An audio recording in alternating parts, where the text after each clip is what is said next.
My name is Witomila Wolk-Jezierska. I am the daughter of Lieutenant Wincenty Witold Wolk of the Heavy Artillery Battalion, who was a lecturer at the Mazovia School of Artillery in Zambrów. My mother, Ojcumiła, born Gancarz, is the daughter of Ferdinand Gancarz, who was a major in the regiment in Przemysl and a doctor of medicine. My parents were married in 1938, and at the end of August, they parted forever. My mother was able to escape Poland to Romania with her father. In 1939, my grandfather ran a veterinary clinic. On September 17th, he was going from Przemysl to the eastern border at the very moment that the Red Army invaded and ended up in Kołomyja. When my father had learned about the draft, he had sent my pregnant mother to her family in Przemysl. On September the 6th, the Mazovia school was evacuated from Zambrów to Włodzimierz Wołyński, when the first officer cadet school of Wolin was located. There, during the night of the 19th to the 20th of September, they were taken prisoner by the Red Army, along with a large garrison. My father was later transferred to the Kozielsk camp and was executed in Katyn on April 30th, 1940. At one point, the prisoners of war in the camps were allowed to write one letter per month to their families. Of course, they all searched for their families, as did my father. We can assume that my father wrote to his mother, who lived in Łóżki, with her family near Cisna in northern Poland. We know that he wrote to Przemysl, and it was most likely from Przemysl that he got my mother and grandfather's address in Romania.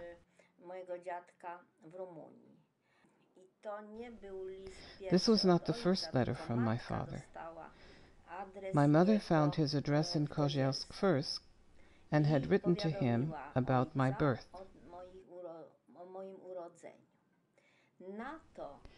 My father sent a postcard at the very last moment in reply to her letter. I don't know how my mother found my father's address in Kozielsk. I was born on January 22nd, 1940, and she wrote to my father soon after about my birth and what I was named. Witomila. Where did such a beautiful name come from? It is a combination of my father's name, because he was called Witek, and the short form of my mother's name, Miła. That is how the name Witomila came about, and it made my father very happy. My father managed, at the very last moment, to send a postcard to my grandfather's address in Romania. The postcard is dated March 6, 1940. In early March, an order was issued prohibiting any incoming or outgoing correspondence.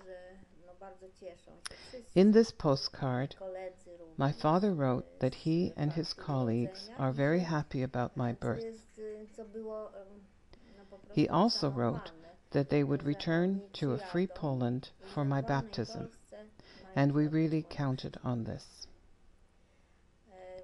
My father and his colleagues had also been discussing what would be my name. He wrote that they had come up with the name Bożena, but he was very happy that I was given the name Witomila. My mother waited with my baptism. In fact, I was baptized when I returned to Poland as a 5-year-old girl. I have 3 names: Witomila Maria Bożena.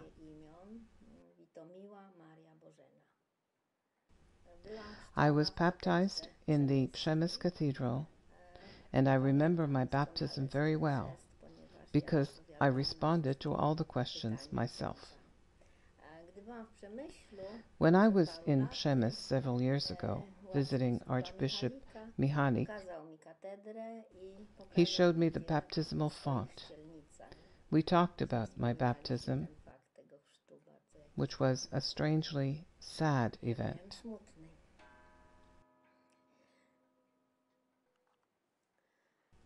What were the consequences of my father searching for us from the POW camp? He did not know that we ended up in Romania, so he kept writing to his mother in Woszki, near Cisna.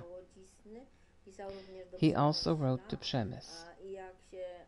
As it turned out, the consequence of these inquiries was the deportation of my father's entire family.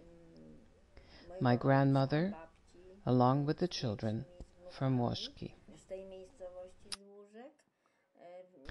It is interesting that only one of my father's sisters avoided deportation because she was not in Woszki. She had gone somewhere with a horse cart. Many members of my mother's family in Przemysl were also deported to the USSR. Przemysl was split between the German and the Soviet occupation. All those under the Soviet occupation were deported either to Kazakhstan or to the North Pole region. I think they were deported on April 13, 1940. This certainly indicates that they were deported on the Katyn order. I don't even know the name of the place where my father's mother was sent. They did manage to leave this wonderful land with Anders' army, and they never returned to Poland.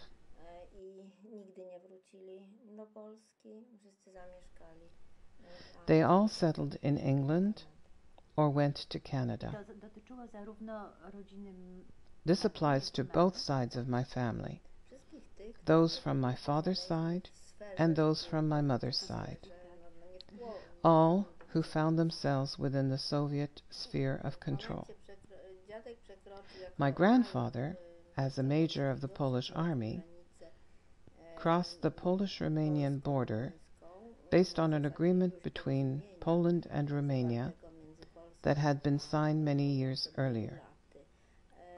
Romania guaranteed internment camps for Polish officers. As a veterinary doctor, my grandfather did not have to stay in the camp, but he did have to report on a regular basis.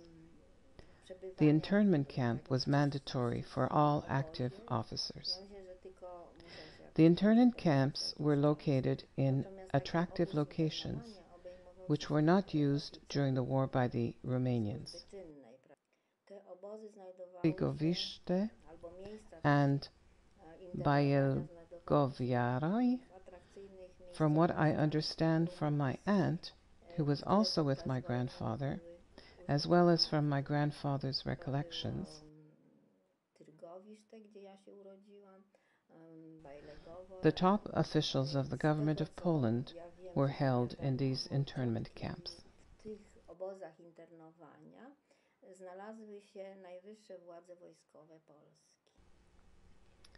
We stayed in Romania to the end of the war.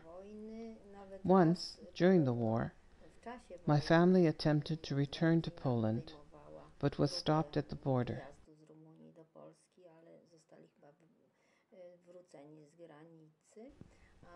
My grandfather brought me back to Poland on August 15, 1945, along with my mother and her sister. We crossed the border at Sanok and traveled to Przemysl. Because the entire family had lived in Przemysl for many years before the war. My godfather offered us an apartment in Przemysl. We stayed there, but my grandfather did not want to serve in the PRL army, so he left Przemysl in search of a civilian job as a veterinary doctor, and so we settled in Warmia. How about the search for your father? What happened with that?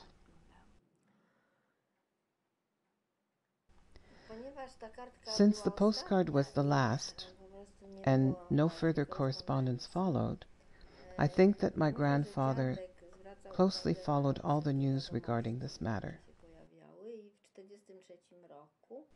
In June 1943, my father's name appeared on the list of Katyn victims. I later found the same information in Polish newspapers. It means that your grandfather learned about your father's identification at Katyn? Yes, he knew, but he did not tell my mother. She learned about my father's death after returning to Poland, from some family papers and letters. She went through this trauma only after the war.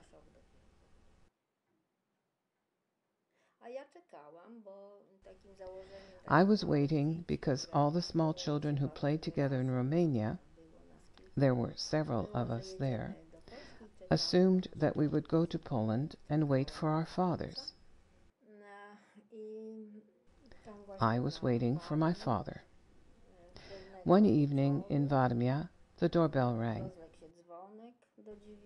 As a curious youngster watching from the staircase, I saw an officer come to the house wearing an overcoat and a military cap.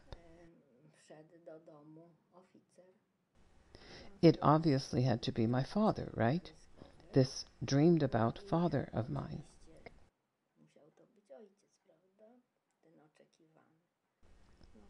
Unfortunately, it turned out that it was my grandfather's brother, who had survived the entire war in a German POW camp for officers, and came to see his brother. That is how my waiting for my father ended.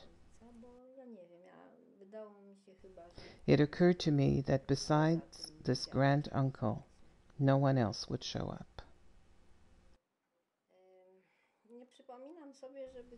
I don't recall whether someone actually told me directly that my father had died at Katyn. My grandfather often listened to Radio London, and I remember listening from behind the door. Those characteristic sounds of bum bum or something like that. One day there was a long program about Katyn, about the Katyn forest. This caused me great fear.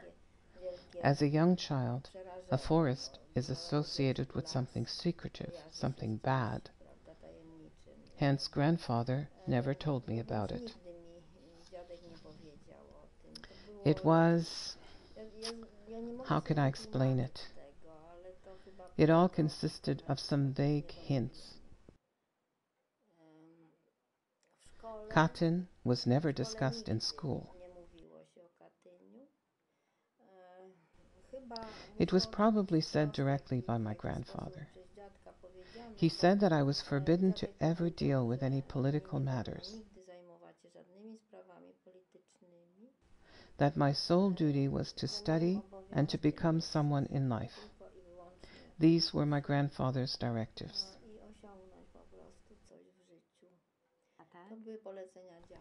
Long after my graduation from high school, I learned that my grandfather had told my history teacher about my father having been killed at Katyn.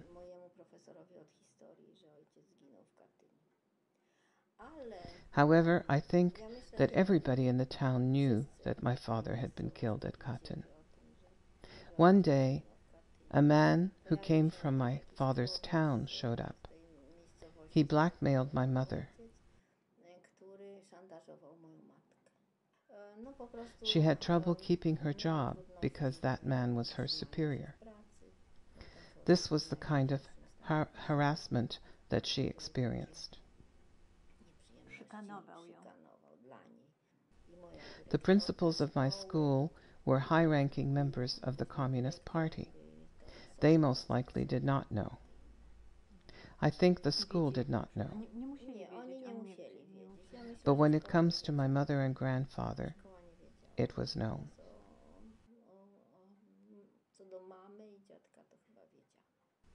And when did you realize this?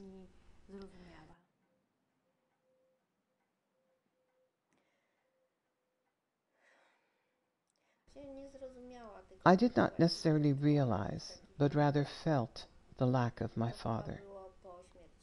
I felt this loss the most after my grandfather's death in 1972. He was an exceptional man, a great intellectual who wrote beautiful poetry, knew Greek and Latin, was fluent in German. I only got involved in the matter after his death and talked openly about Katyn whenever it was possible to do so. When did you yourself read the Katyn list? For a long time, I could not afford to read it. I don't remember the year, but it was after my graduation from university, and I was already an adult. I was working as a conservator and asked for newspapers from 1943 and searched for my father's name. The newspaper showed it was approximately June 27th. It was like reading my father's obituary. I went to Katyn on April 5th, 1989. This was the greatest shock that I ever experienced in my life. That is when I wrote poems dedicated to my father. From that moment, I began to immerse myself in the question of his last journey from Zambrów to Katyn.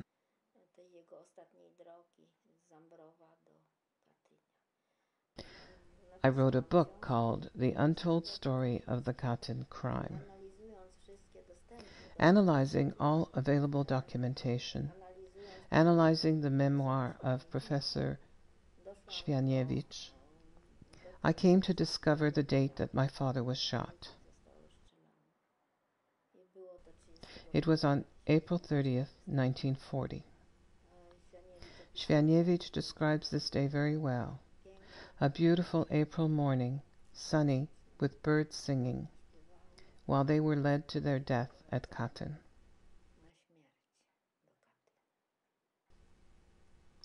From that time, I have strived to make sure that this crime is accounted for. This is one such time. The result of this are my efforts in Strasbourg. The one thing that I have to achieve is to make sure that my father's remains, and I know where, in what place, in what row, in what layer they are buried at Katyn, that they are returned to Poland. My mother and father met in 1934 and married in 1938. They had 1 year of marriage. It was a nice year because there were several families of young officers in Zambrów, and they were all good friends. All this quickly ended.